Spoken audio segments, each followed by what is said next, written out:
إلى حضرة حبيبنا وشفيعنا رسول الله محمد صلى الله عليه وسلم، ثم إلى أرواح والدينا ووالديكم وأمواتنا وأمواتكم وأموات المسلمين أجمعين، أن الله يتغشاهم بالرحمة ويسكنهم الجنة ويعيد علينا من بركاتهم وأسرارهم وأنوارهم وعلمهم ونفحاتهم في الدين والدنيا والآخرة. ومصنف هذا الكتاب سيد أحمد زين دهلان، وإلى حضرة النبي محمد صلى الله عليه وسلم. الفاتحة. أعوذ بالله من الشيطان الرجيم. بسم الله الرحمن الرحيم. الحمد لله رب العالمين الرحمن الرحيم مالك يوم الدين إياك نعبد وإياك نستعين اهدنا الصراط المستقيم صراط الذين أنعمت عليهم غير المغضوب عليهم ولا الضالين. رب اغفر لي ولوالدي آمين. Assalamualaikum warahmatullahi wabarakatuh. Bismillah walhamdulillah wassalatu wassalamu ala rasulillah Sayyidina wa maulana Muhammad ibni Abdullah wa ala alihi wa sahbihi wa man walah. La hawla wa la quwata illa billah. Subhanaka la ilma lana illa ma 'allamtana innaka antal alimul hakim. Rabbi shrah li sadri wa yassir li amri wa hlul 'uqdatam min lisani yafqahu qawli. Amma ba'd. Segala puji kita panjatkan kepada Allah Subhanahu wa taala. Di malam hari ini kita dapat berkumpul untuk mempelajari ilmu-ilmu yang datang dari Allah yang disampaikan oleh Nabi Muhammad sallallahu alaihi wasallam. Semoga dengan kita mendapatkan ilmu menjadi bertambah keimanan kita kepada Allah, bertambah kecintaan kita kepada Nabi Muhammad sallallahu alaihi wasallam, sehingga sampai akhir umur kita tetap membawa iman dan Islam dan mati dalam keadaan husnul khatimah. Salawat dan salam semoga tercurah kepada Nabi kita Muhammad sallallahu alaihi wasallam yang menjadi satu-satunya penolong kita di akhirat, sehingga diharapkan kita semua mendapatkan syafaat beliau, selamat dari neraka, masuk ke surga Allah Subhanahu wa taala. Masih di momen hari kelahiran Nabi Muhammad sallallahu alaihi wasallam di bulan Rabiul Awal ini, kita menjelaskan tentang sedikit sejarah Nabi Muhammad sallallahu alaihi wasallam. Dan beliau adalah satu-satunya nabi yang diutus dari suku Quraisy. Dan Allah Subhanahu wa taala menyebutkan secara khusus di dalam Al-Qur'an tentang suku Quraisy, yaitu dengan surat Al-Quraisy. Li'ila fi Quraisyin ila fihim rihlatash syita'i was-sayf falyabudu rabb hadzal bait alladzi at'amahum min ju' wa amanahum min khauf. Kebiasaan suku Quraisy dijelaskan oleh Allah Subhanahu wa taala. Ini menunjukkan keutamaan, kemuliaan suku yang disebut di dalam Al-Qur'an, diabadikan penyebutannya oleh Allah Subhanahu wa taala, berbeda dari suku-suku yang lain karena suku Quraisy adalah suku bangsa Nabi Muhammad sallallahu alaihi wasallam. Semua yang berhubungan dengan Nabi Muhammad sallallahu alaihi wasallam adalah mulia. Dan kita diajarkan oleh Nabi Muhammad sallallahu alaihi wasallam untuk mencintai suku Quraisy sebagai cinta kita kepada Nabi Muhammad sallallahu alaihi wasallam. Dan secara umum adalah mencintai bangsa Arab. Di dalam kitab Sirah Nabawiyah karya Sayyid Ahmad Zain Dahlan, banyak dalil-dalil yang mengharuskan kita, mewajibkan kepada kita untuk cinta kepada suku Quraisy secara khusus dan kepada bangsa Arab secara umum. Karena marak zaman sekarang ini orang-orang yang benci Arab, yang dengan segala macam kebohongannya merendahkan daripada suku bangsa Nabi Muhammad SAW. Dan ini harus kita luruskan, harus kita kembalikan kepada dalil-dalil yang bersumber dari Nabi Muhammad SAW. Ada sebuah riwayat dari Sayyidina Sa'ad bin Abi Waqqas radhiyallahu an, beliau berkata, qila ya Rasulullah qatala fulan li rajulin min Thaqif. Dikatakan, wahai Rasulullah, ada seseorang yang telah membunuh seorang laki-laki dari suku Thaqif, salah satu suku bangsa Arab. Apa jawaban Rasulullah sallallahu alaihi wasallam? Faqala, bersabda Rasulullah sallallahu alaihi wasallam, ab'adahu Allahu innahu kana yabghadu Quraisy. Orang yang membunuh salah seorang daripada suku Quraisy, yaitu dari Bani Thaqif, dikatakan Allah akan menjauhkan dia dari rahmat Allah. Sesungguhnya orang itu telah membenci suku Quraisy. Innahu kana yabghadu Quraisy. Ini jelas Nabi Muhammad SAW telah menyatakan orang yang membenci suku Quraisy akan dijauhkan dari rahmat Allah Subhanahu wa taala. Karena diketahui setiap orang itu pasti cinta dengan suku bangsanya. Kalau kita orang Indonesia cinta dengan Indonesia. Kita orang Jawa juga cinta dengan suku bangsa kita. Begitu pula Rasulullah SAW. Dan beliau akan memberikan pertolongan nanti di akhirat kepada orang-orang yang cinta dengan suku Rasulullah SAW. Dalam hadis yang lain, Rasulullah SAW, beliau berkata dalam suatu hari, waqala sallallahu alaihi wasallam yauman, ya ayuhan nas, inna Quraisyan ahlu amanah. Nabi menyatakan di hadapan manusia, wahai manusia, sesungguhnya orang-orang dari suku Quraisy ini adalah orang-orang yang mendapatkan amanah. Man baghahal awasiru ay man talaba lahal makayid kabbahullahu liman khirihi ay kabbahullahu ala wajhi. Siapa orang yang membenci, menentang kepada suku Quraisy, kata Rasulullah sallallahu alaihi wasallam, ay man talaba lahal makayid, orang yang selalu membuat tuduhan-tuduhan atau kebencian-kebencian kepada suku Quraisy, kabbahullahu liman kharihi, Allah akan menjerumuskan orang itu, menelungkupkan ketika dimasukkan ke neraka Allah Subhanahu wa taala atas wajahnya. Ini Rasulullah menjelaskan kepada seluruh manusia. Sehingga dalam sabda yang lain, Rasulullah SAW pernah berkata kepada Abdullah bin Umar, wa ani bin Umar radhiyallahu anhuma, riwayat dari Abdullah bin Umar radhiyallahu anhuma, beliau berkata, galani Rasulullah sallallahu alaihi wasallam, pernah berkata kepada aku Rasulullah sallallahu alaihi wasallam, man ahabbal arab fabihubbi uhibbuhum, wa man abghadal arab fayaghdabuni abghaduhum. Siapa orang yang cinta Arab, cinta bangsa Arab, maka dengan kecintaanku itu aku cinta kepada mereka.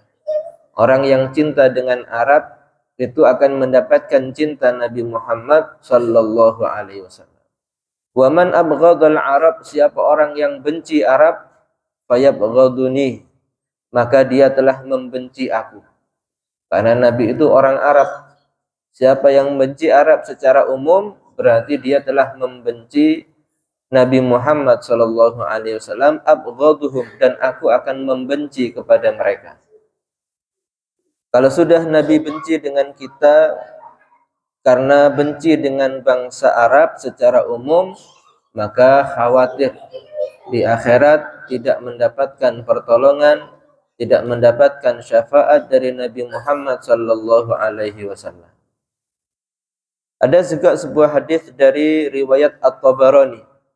Wa rawat Tabarani, meriwayatkan Imam At-Tabarani, hubbu Quraisyin imanun. Cinta bangsa Quraisy itu tanda keimanan. Wa bughdhuhum kufrun, dan benci dengan bangsa Quraisy hukumnya kufur. Na'udzubillah min dzalik. Wa hubbul ansar minal iman. Cinta orang-orang Ansar, penolong-penolong Nabi, orang-orang Madinah yang menerima orang-orang muhajirin hijrah ke tempatnya, itu termasuk tanda keimanan. Wa bughdhuhum minal kufur, dan orang yang membenci suku Ansar termasuk daripada kekafiran. Wa man ahabbal Arab faqad ahabbani. Siapa orang yang cinta bangsa Arab, maka benar-benar dia telah cinta kepada aku. Wa man abghadal Arab faqad abghadani. Siapa orang yang membenci suku bangsa Arab secara umum, benar-benar dia telah membuatku marah, dia membenci kepada aku, kata Rasulullah sallallahu alaihi wasallam. Oleh karena itu penting bagi kita mencintai bangsa Arab secara umum dan suku Quraisy, karena itu adalah bangsa Rasulullah sallallahu alaihi wasallam, suku daripada Nabi Muhammad sallallahu alaihi wasallam. Jangan kita ikut-ikutan orang yang tanpa dasar membenci bangsa Arab.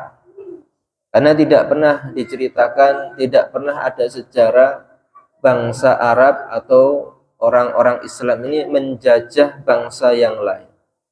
Bukan orang Islam yang menjajah bangsa yang lain, tapi orang-orang kafir.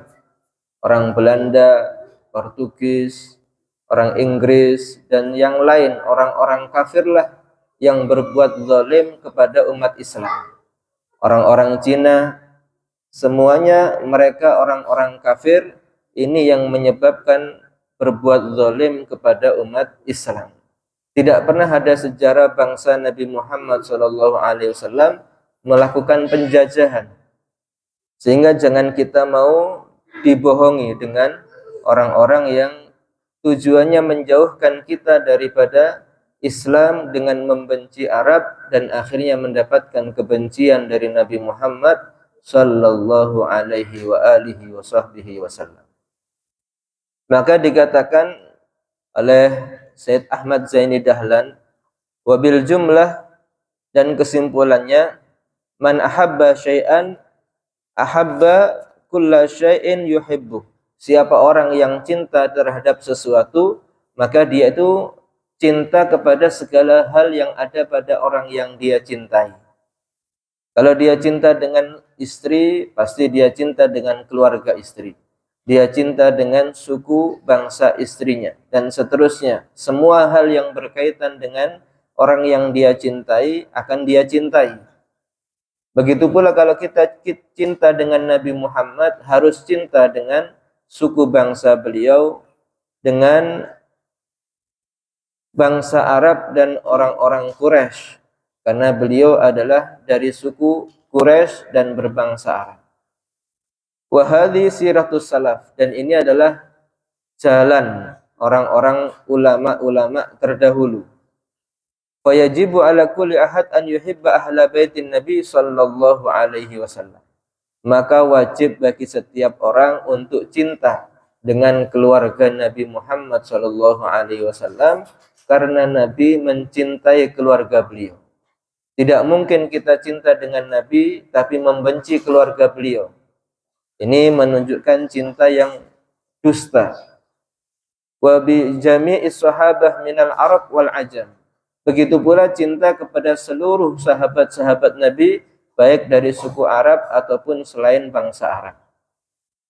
La siyama jinsuhu sallallahu alaihi wasallam. terlebih lagi yang sejenis dengan Nabi Muhammad sallallahu alaihi wasallam.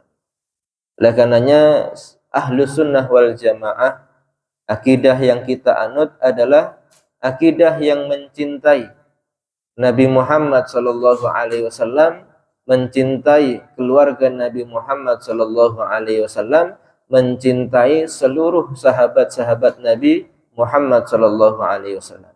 Bukan yang hanya cinta kepada keluarga Nabi saja, ahlul bait saja, tapi mengkafirkan para sahabat-sahabat Nabi yang lain. Bukan akidah yang mencintai para sahabat Nabi, tapi membenci ahlul bait, membenci keluarga Nabi Muhammad sallallahu alaihi wasallam. Oleh karena itu, alhamdulillah kita mendapatkan ajaran dari guru-guru kita menjadi orang-orang yang benar di dalam mencintai Nabi, juga dengan mencintai keluarga dan para sahabat-sahabat Nabi Muhammad sallallahu alaihi wa alihi wasallam. Kemudian kita lanjutkan sedikit menceritakan bagaimana sosok Nabi Muhammad sallallahu alaihi wasallam beliau ketika masih kecil. Karena kita kemarin sudah menceritakan proses Allah menciptakan Nabi Muhammad sallallahu alaihi wasallam dan juga bagaimana peristiwa menjelang kelahiran Nabi Muhammad sallallahu alaihi wasallam sampai beliau lahir ke atas dunia. Dan sekarang kita ceritakan sedikit tentang masa kecil Rasulullah sallallahu alaihi wasallam. Sejak beliau lahir, maka kebiasaan orang-orang Quraisy adalah merawatkan atau menyusukan putra-putranya atau putri-putrinya kepada orang-orang pedesaan. Karena seseorang yang dibesarkan di desa dengan penuh kekurangan itu menjadikan orang ini lebih tahan terhadap ujian, menjadi anak yang dewasa, tidak manja, dan dia lebih berkembang motoriknya, pemikirannya, karena banyak melakukan aktivitas-aktivitas yang menyehatkan dan membuat pikiran berkembang. Berbeda orang-orang yang tumbuh, anak-anak yang tumbuh di perkotaan, kurang bergerak, hanya permainan-permainan yang merusak mata, merusak pikiran dengan gadgetnya. Tidak, motoriknya tidak berkembang, kemudian psikologisnya ketika bermain dengan anak yang lain itu tidak terasah, sehingga banyak egois dan semuanya. Begitu pula bahasa-bahasa yang ada, bahasa pedesaan ini lebih halus, lebih tertata rapi, dan lebih sopan. Berbeda dengan anak-anak yang tinggal di kota, bahasanya kurang ajar, kasar, kadang-kadang berani membantah kepada orang tua, karena memang berbeda adat kebiasaan di desa dan kebiasaan yang ada di kota. Dan itu tujuan daripada mengasuhkan anak kepada orang-orang desa agar menjadi jiwa-jiwa yang lembut, yang mandiri, yang sehat, dan otaknya juga berkembang secara normal. Kemudian datang seorang perempuan yang bernama Halimah As-Sa'diyah, mengambil bayi Nabi Muhammad SAW yang ditawarkan oleh Ibunda Aminah untuk diasuhkan kepadanya. Pertama kali Siti Halimah ini melihat bayi Rasulullah SAW, maka Siti Aminah pertama kali mempersilahkan masuk Siti Halimah. Faqalat li ahlan wa sahlan wa adkhalatni fil bait.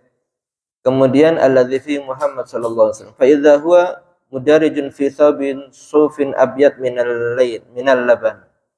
Nabi Muhammad waktu itu diberikan selimut berwarna putih, di bawahnya ada kain yang berwarna hijau. Raqid, dalam keadaan Nabi masih tertidur. Kemudian tercium bau yang sangat harum seperti bau minyak misik. Kemudian ternyata setelah digendong oleh Siti Halimah, bayi Nabi Muhammad SAW tersenyum dan terlihat giginya, dan juga membuka kedua matanya. Kemudian terpancar dari wajah Nabi Muhammad SAW ini cahaya, sehingga itu membuat Siti Halimah bergembira mendapatkan bayi Nabi Muhammad SAW. Kemudian ada banyak kejadian aneh ketika Siti Halimah ini memang orang yang miskin. Di tempatnya juga sering terjadi paceklik, sehingga diceritakan itu salah satu payudaranya ini sampai tidak keluar air susu, hanya sebelah yang bisa mengeluarkan air susu karena sangat kekurangan makan. Tetapi ketika sudah menyusui Nabi Muhammad SAW, dengan seketika menjadi keluar deras air susu dari Siti Halimah. Dan Nabi ini orang yang adil, karena Siti Halimah juga punya anak laki-laki yang dia susui. Maka ketika anak laki-laki itu sudah diberikan jatah dengan air susu yang sebelah, Nabi tidak mau dengan yang bagian dari saudara susunya ini, hanya mau meminum dari yang bagian Nabi Muhammad SAW. Ketika dipaksa tetap tidak mau, hanya minta bagian yang sudah menjadi jatah Nabi Muhammad SAW. Juga diceritakan Halimah dan suaminya ini hanya memiliki seekor kambing yang sudah kelaparan, tidak mengeluarkan air susu. Ketika datang Nabi Muhammad ke rumah Siti Halimah ini, tiba-tiba kambing itu menjadi seperti segar kembali dan mengeluarkan air susu, sehingga bisa diminum keluarga Halimah sampai kenyang. Dan setiap hari hanya seperti itu. Keberkahan dari Nabi Muhammad SAW. Kemudian tumbuh kembang Rasulullah SAW diceritakan oleh Siti Halimah ini ketika ada orang yang sakit, maka banyak orang-orang yang sakit itu datang ke rumah Siti Halimah. Kenapa? Karena ketika orang sakit itu diusap dengan tangan Nabi Muhammad SAW, seketika menjadi sembuh, sehingga tidak sulit bagi orang yang sakit di waktu itu ketika sakit datang ke rumah Halimah Sa'diyah, kemudian diusap oleh tangan Rasulullah SAW, kemudian menjadi sembuh. Nah, itu diantara keberkahan Nabi Muhammad SAW.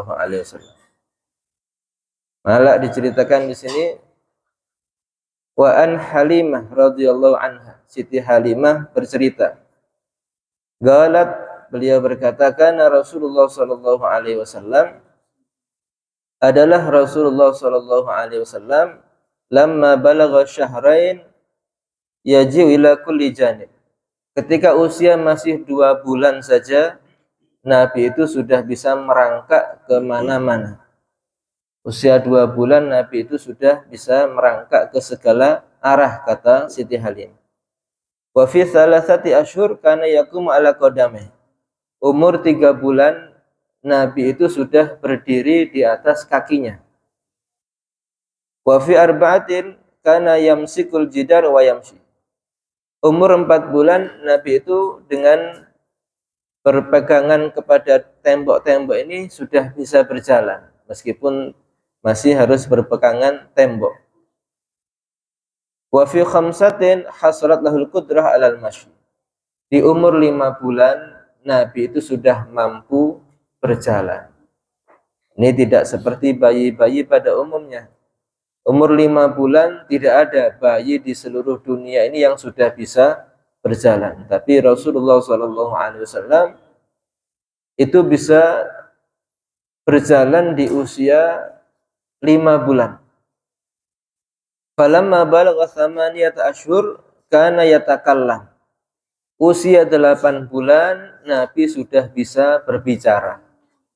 Ya, meskipun masih tidak selancar orang dewasa. Bihaitsu yasma'u kalamahu. Dan bisa didengar suara Nabi itu, omongannya sudah mulai jelas. Walamma balagha tis'ata ashhur kana yatakallamu bil kalamil fasih. Di usia 9 bulan Nabi Muhammad sallallahu alaihi wasallam sudah berbicara dengan bahasa yang sudah fasih. Ini luar biasa Rasulullah sallallahu alaihi wasallam. Usia 9 bulan sudah berbicara lancar. Walamma balagha asyrata asyhur, ketika sudah mencapai usia 10 bulan, kana yarmi bisiham ma'asibiyah. Beliau sudah bisa memanah dengan anak panah bersama teman-teman sebayanya, teman-teman yang usia di atas beliau. Di usia 10 bulan sudah latihan memanah. Ini Rasulullah Sallallahu Alaihi Wasallam. Dan memanah itu memang adalah adat istiadat orang-orang Arab dan sudah menjadi sunnah Rasulullah Sallallahu Alaihi Wasallam karena dilakukan oleh Nabi Muhammad Sallallahu Alaihi Wasallam. Oleh karena itu Al-Habib Ali Al-Habsyi beliau menyatakan karena yasibu fil yaumi sababa sabiyyi fi syahr. Nabi itu tumbuh kembangnya tidak seperti bayi-bayi umumnya. Satu hari tumbuh kembang Nabi ini seperti 1 bulan bayi-bayi pada umumnya. Kalau sudah usia 5 bulan saja Nabi sudah bisa berjalan dengan sudah normal. Usia 9 bulan sudah berbicara dengan lancar dan fasih bahasanya. Ini merupakan kekhususan bagi Nabi Muhammad sallallahu alaihi wa alihi wasallam. Sampai-sampai ketika usia 2 tahun Nabi ini diserahkan kembali kepada ibunda Siti Aminah, tetapi dengan berat hati. Kenapa? Karena keberkahan yang sudah didapatkan Halimah dari Nabi Muhammad SAW ini luar biasa. Sampai beliau berkata, di sini diceritakan oleh Abdullah bin Abbas radhiyallahu anhuma. Qal kana awalul kalam takallama bihi sallallahu alaihi wasallam hina futim Allahu akbar.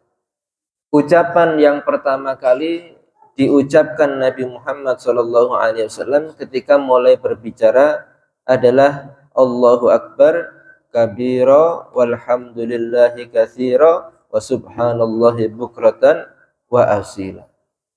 Pertama kali yang diucapkan Nabi itu bukan seperti kita, mama, papa, emak, mbok, ya, tapi langsung zikir kepada Allah Subhanahu wa ta'ala. Allahu Akbar, Allah yang maha besar, kabira, walhamdulillahi katsira, dan segala puji bagi Allah yang sangat banyak atas nikmat yang sudah diterima. Wa subhanallahi, maha suci Allah, bukratan wa asila, di waktu pagi dan sore.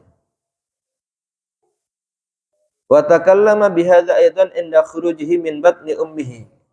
Dan juga dikatakan pertama kali beliau ketika lahir juga mengucapkan kalimat yang sama. Allahu akbar kabira walhamdulillahi katsira wa subhanallahi bukratan wa asila. Siti Halimah menceritakan pertama kali Nabi berkata ketika berada di rumah Siti Halimah, la ilaha illallah kudusan, yaitu dengan redaksi yang lain yaitu la ilaha illallah. Siti Halimah menceritakan, galat Halimah radhiyallahu anha, lamma dakhaltu bihi ila manzili, ketika aku masuk ke rumahku, kata Halimah, lam yabqa manzilun min manazil Bani Sa'ad illa syammamna minhu rihul misik. Kami itu selalu, kata Siti Halimah, setiap ada Nabi di rumahku, seluruh rumah yang ada di perkampungan Bani Sa'ad pasti tercium aroma bau misik. Di seluruh kampung ikut wangi. Wa alqaitu mahabbatahu wa taqada barakatahu fi qulubin nas. Semua manusia meyakini keberkahan Nabi Muhammad sallallahu alaihi wasallam. Hatta anna ahadahum kana idza nazal bihi adza fi jasadihi, sehingga kalau ada seseorang di kampungnya ini yang mendapati sakit pada badannya, akhadha kaffahu sallallahu alaihi wasallam. Dia datang ke rumah Siti Halimah, mengambil tangan Nabi Muhammad sallallahu alaihi wasallam, fayadha'aha ala mawdi'il adza.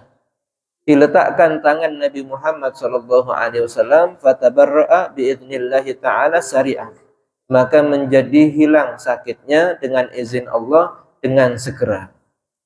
Dan ini bukan hal yang aneh bagi Nabi Muhammad sallallahu alaihi wasallam.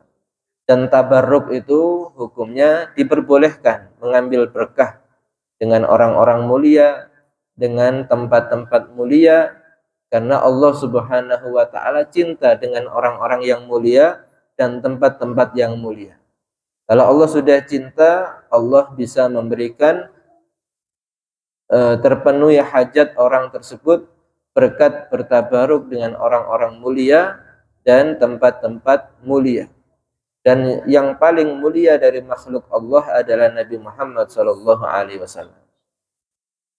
Begitu pula wa kadza idza atalla lahum ba'iran wa syah.